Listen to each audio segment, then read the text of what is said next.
Hello friends, குவைத்தில் இருந்து வெளிநாட்டவர்களுக்கு ரொம்ப முக்கியமான சில பெரிய செய்திகள் வந்திருக்கு. நம்ம வீடியோவை ஸ்டார்டிங்லேருந்து எண்டிங் வரைக்கும் ஸ்கிப் பண்ணாமல் பாருங்கள். உங்கள் ஜாப், உங்கள் விசா, உங்கள் குவைத் ஃப்யூச்சர் இது எல்லாத்தையுமே பாதிக்கக்கூடிய விஷயம். இப்போ தான் நம்ம சேனலில் ஃபஸ்ட் டைம் பார்க்குறீங்கன்னா மறக்காமல் சப்ஸ்கிரைப் பண்ணிக்கோங்க. இந்த வீடியோ யூஸ்ஃபுல்லாக இருந்தால் லைக் பண்ணுங்கள், ஷேர் பண்ணுங்கள், கமெண்ட் பண்ணுங்கள். வாங்க வீடியோக்குள்ளே போகலாம். அஃபிஷியல் டேட்டா படி சமீபத்தில் குவைத்தில் 36,700 பேரை நாடு கடத்தியிருக்காங்க. குவைத் பாதுகாப்பு படையினர் கடந்த சில வாரங்களில் 36,610 இருந்து 36,700 வெளிநாட்டவர்களை குவைத்தில் இருந்து டிபோர்ட் செஞ்சுருக்காங்க. இது சாதாரண விஷயம் இல்லை ஃப்ரெண்ட்ஸ். இது குவைத் முழுக்க நடந்த ஒரு செக்யூரிட்டி கேம்பெயின் ரிசல்ட். எதுக்காக இவ்வளோ பேரை டிபோர்ட் பண்ணியிருக்காங்கன்னு பார்த்தீங்கன்னா, செக்யூரிட்டி சோர்ஸ் சொல்கிறது படி டிபோர்ட் செய்யப்பட்டவர்களில் நிறைய பேர் ஏஷியன் கண்ட்ரீஸ்லேருந்து வந்தவங்க. அதுக்கான முக்கிய காரணம் பார்த்தீங்கன்னா, residency law violation, labour law violation, illegal stay, visa misuse, criminal activities, gambling, smuggling, illegal business. இதில் ஏதாவது ஒன்று இருந்தால் கூட உங்களை டைரெக்டாக நாடு கடத்திடுவாங்க.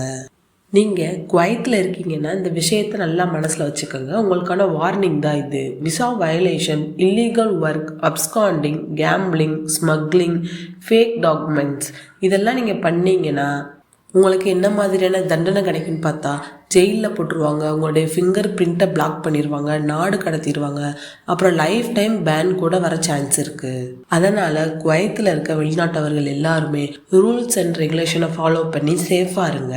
குவைத்தில் இப்போ மழைக்காலம் ஆரம்பிச்சிருக்கு. அதனால் குவைத் ஹோம் மினிஸ்ட்ரி ஒரு ஸ்ட்ரிக்டான வார்னிங் கொடுத்துருக்காங்க டிரைவர்ஸ்க்கு.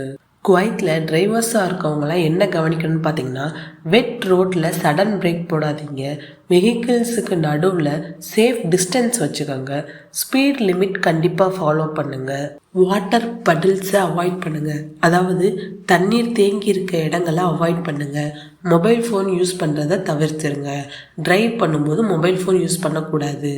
மழை நேரத்தில் உங்களுடைய கவனம் குறைஞ்சிச்சின்னா ஆக்சிடென்ட் ஏற்பட சான்ஸ் ரொம்பவே அதிகமாக இருக்குது. எமர்ஜென்சி ஹெல்ப்லைன் நம்பர் பார்த்தீங்கன்னா 112 மினிஸ்ட்ரி ஆஃப் இன்டீரியர் கிளியராக சொல்லியிருக்காங்க. அவசர உதவி குழு, அதாவது எமர்ஜென்சி ரெஸ்பான்ஸ் டீம் வச்சுருக்காங்க. 24/7 ரெடியாக இருக்கணும் எப்போதுமேவும்.